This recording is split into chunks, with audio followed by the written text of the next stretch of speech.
How's it going? My name is Luke Stokes. I've been a Steam witness for, a year or two, and I'm also part of EOSDAC, which is a community-owned block producer and DAC enabler on the EOS blockchain. And I've been exploring how to use cryptocurrency to increase human well-being, create more freedom, basically empower voluntarists and anarchists to not only take back power from central banks and governments and control their own stored value, but also a mechanism for finding global nonviolent consensus. And I think this is really important if we're going to come together and work together as a group, as opposed to just a bunch of individuals who can't, get any power essentially as individuals. I know we are powerful, but when we go up against large groups of people that are all coordinated and basically being, directed by a central authority, they can move very quickly and have a lot of power. And I think the only way that we're going to ever make an influence in the world is if we can coordinate our action and work together as a group. So what I've been involved in lately and working hard on is Decentralized Autonomous Communities, DACs, or you may have heard the term DAO. And it's essentially a mechanism for people to come together and, using smart contracts on a blockchain, actually come to agreement on how certain things are going to be done. And I really think that this is the future. I think no longer will we be, starting our own startups with a central authority who gets to make all the decisions with single points of failure and lack of transparency and that kind of thing. I think we're going to have more and more people coming together, putting their decision-making processes on a blockchain for full radical transparency, and also decentralizing the governance of those systems so that all the different people in the community that have stake in that community get to decide how things are run. So the reason I've been thinking about this and the reason I'm doing this video is I just got back from Anarchapulco a little while ago. I spent just the other night about almost 2 hours watching videos of different people that were a little frustrated potentially with how things went down. Watched Kenny's video, watched Jeff's video, I watched Derek's video, and I've seen other large comments as well. And in the Facebook comments, there were some people throwing around the idea of making it a DAC. And so I figured, well, let me just give a quick example of what that would look like for people who aren't familiar with that concept. So what I want to show here is the kind of member client for EOSDAC, slightly modified. And again, EOSDAC is a community-owned block producer and DAC enabler. And I just, I'm running this locally on my computer. It's fully decentralized. But I just changed a couple things, threw in the Anarchapulco logo and, changed things a little bit. But again, this is not condoned or endorsed in any way, shape, or form by Jeff Berwick or Anarchapulco's team or anything like that. It's just one guy, myself, goofing around. So please don't take it for anything more than it is.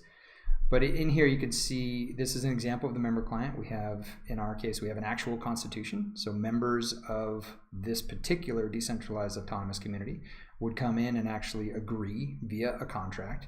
They would then sign that contract and they'd be able to have a hash of that on a blockchain so they know exactly what the agreement is within this community of how we're going to treat each other and all that kind of stuff. You can set up profiles so you can have identity and reputation, those kind of things. And individuals in this community can register to become custodians. And now the custodians, in this particular case, we have a 12 custodian board. And so they come in and essentially, put their profile out there and say, hey, I feel like I'm going to be a good actor within this community for making decisions about the funds of this community and how the community is going to be run and that kind of stuff. Now, these custodians aren't necessarily going to be the people doing all the actual work.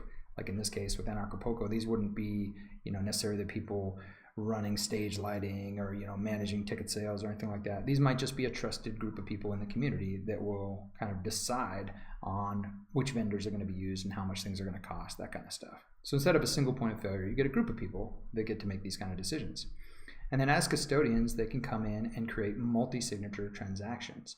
And what these are, I just kind of threw in some couple quick examples here, like if you had some speaker pay, and you want to have community consensus on how much a different speaker might be paid, they could actually set up a multi-signature transaction like this.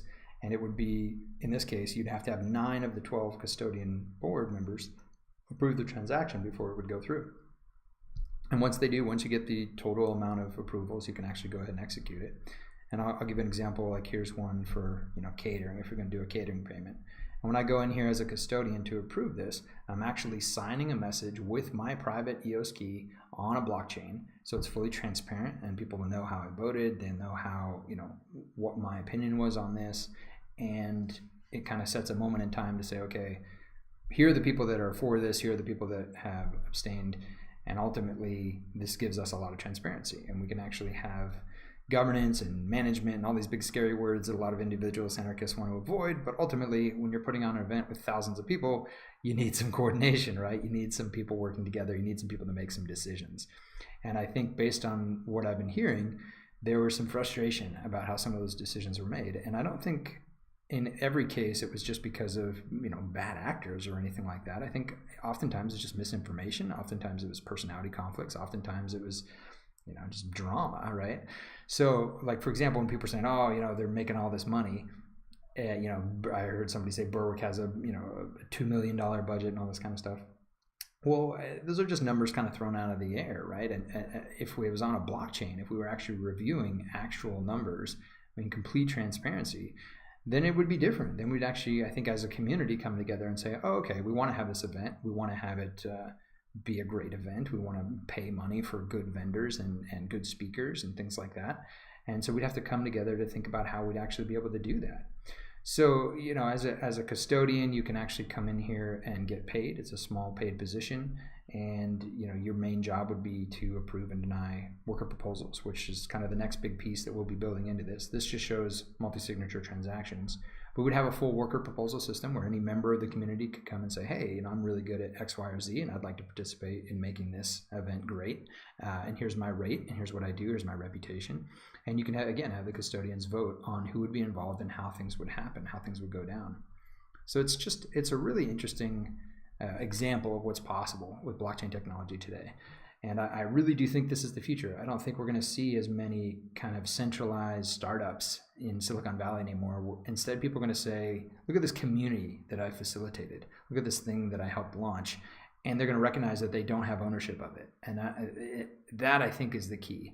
More and more people are realizing that when we have a single point of failure, we've seen leaders in different communities get corrupted, get sidetracked, for whatever reason, go off the rails. And ultimately, we all suffer from that. But instead of having these single points of failure, if these events and these, you know, community systems were done with more decentralized governance, well then, you know, if one person disappears, another person takes their place, and we just keep going, right? So it's really, really exciting to think about what's possible with this. And I wanted to give this quick little demo, especially with people talking about it recently, just to kind of show you this is real. It's not just kind of pie in the sky. EOSDAC is using this right now to manage our community, and we're going to continue to improve these open source tools so anybody can use them.